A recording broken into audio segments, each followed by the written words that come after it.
Olá meninos, então vamos falar um pouco sobre funções irracionais, nomeadamente a função raiz quadrada e função raiz cúbica. Como nós acabamos de falar, em função inversa, com que funções é que vocês acham que estas duas estão relacionadas? Ora bem, vamos à função raiz quadrada. Se eu pensar na função raiz quadrada, ela será a inversa de outra. Qual será? Imaginem que eu tenho aqui uma correspondência à minha função, que ao 3 faz corresponder o 9. Como é que eu faria a função inversa? Voltar ao ponto de partida. Exatamente, aplicar a raiz quadrada. Então, o que é que eu apliquei no 3 para obter o 9? Foi exatamente elevar ao quadrado. Portanto, a função definida por x ao quadrado será a função inversa da raiz de x e vice-versa. Então, eu representei aqui o gráfico não completo da função definida por x quadrado. Seria assim uma parábola, correto?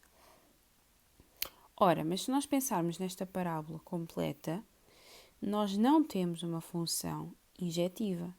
Porque, por exemplo, temos aqui objetos simétricos com a mesma imagem.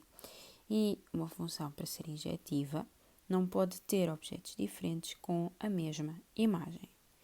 Então, para nós termos a possibilidade de considerar a função inversa da função definida por x², nós vamos considerar apenas o domínio em R+, uma restrição da função, do domínio da função.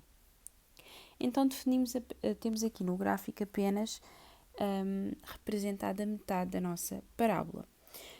Porque neste caso já temos uma função injetiva, portanto uma função bijetiva, já poderemos considerar a inversa e temos então a representação da restrição de x². Portanto, se eu quiser considerar a função definida por raiz de x, considerando então a tal simetria que existe entre uma função e a sua inversa, será qualquer coisa assim, e a função inversa da f será qualquer coisa assim. Está um pouco mal desenhado, prolonguei demasiado, mas será qualquer coisa assim, ok? Ou seja, vou deixar aqui representado para nos ajudar o gráfico da função raiz de x. Será qualquer coisa assim. E o que é que nós temos de saber sobre esta função raiz de x? A sua representação gráfica e depois temos de conhecer as possíveis variações, transformações que derivam desta função. Imaginem vocês que eu vos mostro, por exemplo, esta função. Tenho ali aquela para comparar. Vamos imaginar que está tudo bem desenhado. Isto seria o gráfico de que função? Sendo que isto aqui, por exemplo, poderia ser menos 1. Então, se observarem com atenção, isto resulta de uma translação vertical. Todos os pontos têm de ordenada menos uma unidade. Portanto, será a expressão definida por raiz de x menos 1, correto?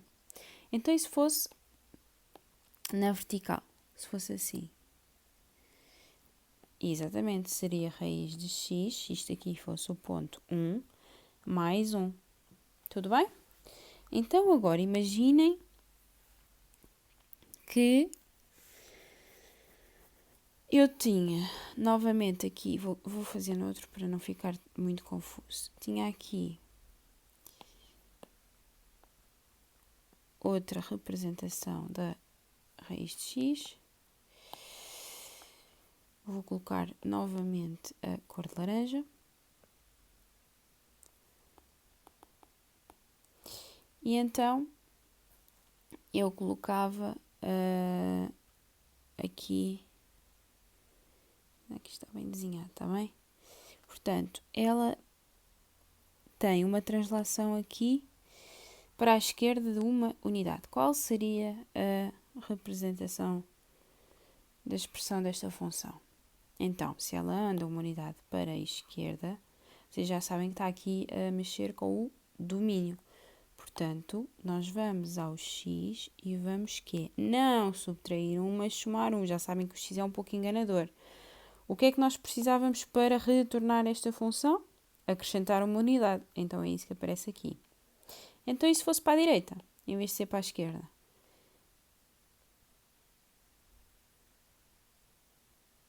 Seria exatamente raiz de x menos 1. Se isto aqui fosse ponto da abscissa 1, correto?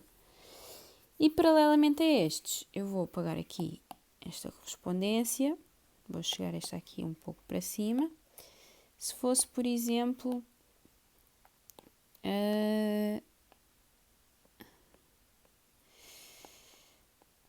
assim, novamente, a raiz de x. Se fosse, por exemplo, assim, em que passasse ao dobro.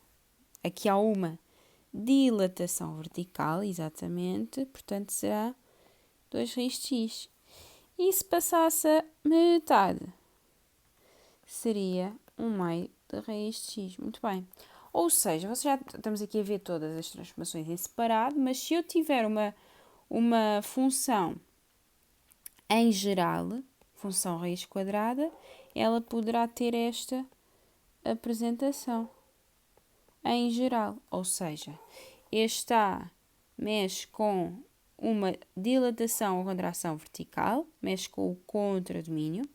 Temos este mais C, que é uma translação vertical, fará então uma subida da função se o C for positivo, uma descida se ele for negativo, e este B, que será então uma translação horizontal. Já sabem que se tiver x mais qualquer coisa, ele está a andar para a esquerda, se tiver x menos qualquer coisa, ele está a andar para a direita. Isto é a vossa intuição, já vimos as transformações, portanto, isto não vos é difícil de perceber. O que é que falta aqui então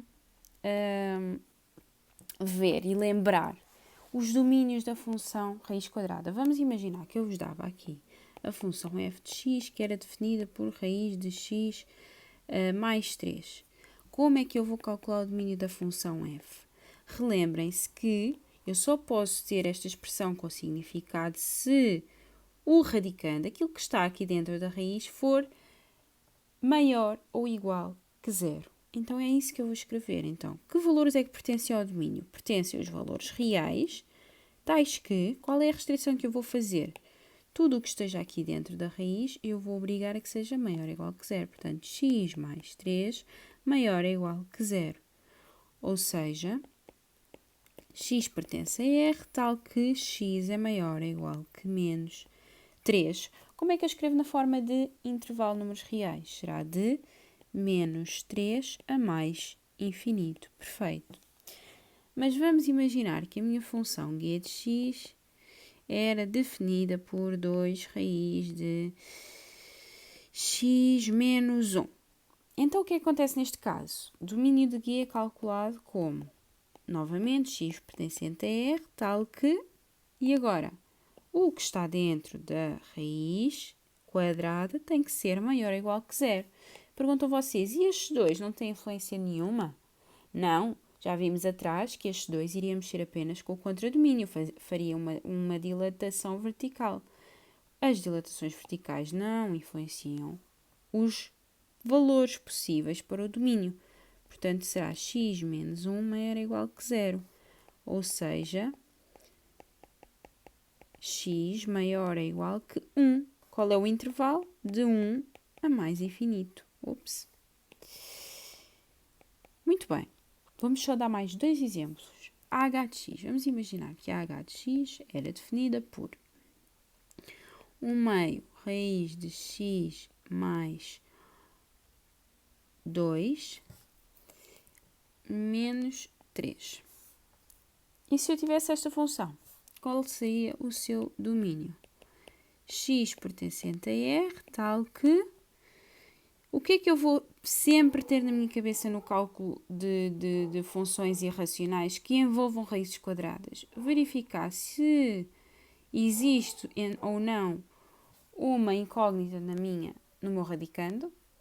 Se, por exemplo, tivesse x mais...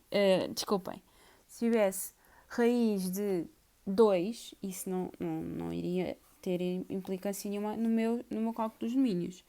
Mas neste caso eu tenho aqui um x, portanto ele pode tomar vários valores e vamos ter que obrigar a que x mais 2 seja maior ou igual que 0. Novamente, então, mas este 1 meio não influencia o domínio? Não, isto será uma contração vertical, não tem influência nenhuma no domínio, apenas no contradomínio. E este menos 3, se tomarem bem atenção, esta raiz aqui, não inclui este menos 3, portanto, este menos 3 é uma translação vertical. Esta função está aqui em relação à raiz de x mais 2, está aqui a descer 3 unidades. Não tem influência nenhuma do domínio. Nada que esteja fora do nosso radicando vai influenciar o nosso domínio, portanto, não nos interessa. Será só x mais 2 maior ou igual... Desculpem, já escrevi isto. X maior ou igual que menos 2. Ou seja, será de menos 2 a mais infinito. Agora vamos considerar aqui a nossa função I de x definida por... Não vou aqui colocar mais variantes destas. Vocês já sabem que isto não tem influência nenhuma para o cálculo do domínio. Vou colocar antes raiz de menos x mais raiz de 2. Para vocês não acharem que é estranho ter esta raiz dentro desta raiz e que esta raiz 2 é um número que não existe e muitas outras coisas que às vezes vos passam pela cabeça. Qual é que é o domínio da função I? Será x pertence a R, tal que menos x mais raiz de 2 é maior ou igual que 0. Resolvendo a inequação, ficamos com menos x maior ou igual que menos raiz de 2. Já sabem que temos que retirar daqui este sinal de menos. Multiplicamos tudo por menos 1. Nas inequações, isto faz com que eu tenha de alterar o sentido desta desigualdade. Portanto, fica x menor ou igual que raiz de 2. Portanto, o domínio será de menos infinito a raiz de 2. Não esquecer que, quando tenho aqui o sinal de menos, vou ter que inverter o sinal da desigualdade, trocar o sinal do outro lado. Atenção que a raiz de 2 é um número como outro qualquer. Está a raiz de 2, podia estar 1, 2, 5, 6, menos 4, menos 3, o que eu queira. Até podia estar π, vocês já sabem que eu adoro π. Isto é o que temos que saber fazer essencialmente com a função raiz quadrada. Vamos então à função raiz cúbica. A função raiz cúbica, agora também já estou mesmo aqui a antecipar, se eu tiver aqui o 2 e se aplicar o x ao cubo, ele tornar-se-á num 8. 2 ao cubo é 8. Se eu quiser andar em sentido contrário, para pensar na função inversa, será a raiz cúbica de 8, que vai dar 2. Isto é intuitivo. Este é o gráfico da função x ao cubo. As funções polinomiais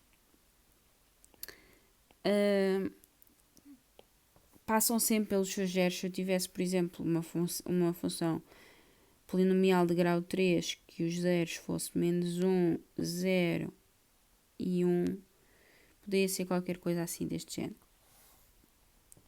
Ok, mas esta é a mais simples de todas, é aquela que tem o 0 como raiz, não é? E agora quero considerar a sua inversa. Aqui não temos nada a restringir. É uma função bem simpática que é injetiva. É bijetiva. Portanto, eu posso imediatamente considerar a sua inversa sem ter que considerar restrições e, portanto, fazendo aqui a tal reflexão gráfica para obter a função raiz cúbica de x, será qualquer coisa deste género. Claro que vocês conseguem fazer isto muito melhor. Portanto, esta função é definida por raiz cúbica de x, correto? Por aqui a equação que define, então, esta função. Muito bem. Portanto, esta função aqui, a cor laranja, será a nossa função raiz cúbica de x. Função raiz cúbica. Na expressão, escrevemos raiz cúbica de x. Então, o que é que eu vou dizer sobre a raiz cúbica de x? Pouco mais do que já disse. Vocês já perceberam que isto vai funcionar através das transformações. Já sabem que se eu tiver raiz cúbica de x menos 1, então eu terei um avanço da função para aqui. Bem, não vamos estar aqui a considerar os casos todos novamente. Já sabem que isto é jogar com as transformações que nós já conhecíamos. E a nível dos domínios, é que temos que ter atenção. Muito pouca coisa. Se a minha função f for raiz cúbica de x mais 3, o que é que vocês acham que eu vou restringir a este domínio? Absolutamente nada. Porque nas funções com a raiz cúbica já sabem que pode haver radicandos negativos, portanto isto aqui pertence simplesmente a R, o domínio é simplesmente R. A única questão que temos que ter atenção no cálculo dos domínios, mas não é só na raiz cúbica em qualquer domínio, é se, por exemplo, eu tiver algo deste tipo. E aqui não vamos restringir por ser uma raiz cúbica, mas sim por termos aqui uma fração. E como temos uma fração cujo denominador tem aqui um x, vamos ter que obrigar que este x seja diferente de zero. E é a única coisa que eu vou obrigar. Portanto, este domínio será R, exceto o zero. Ok? E pronto, acho que é basicamente isto. Vocês agora com os exercícios, vou deixar também alguns exercícios resolvidos, também percebem o que fazer então nestes casos. Pronto, já sabem, se tiverem alguma dúvida, digam-me.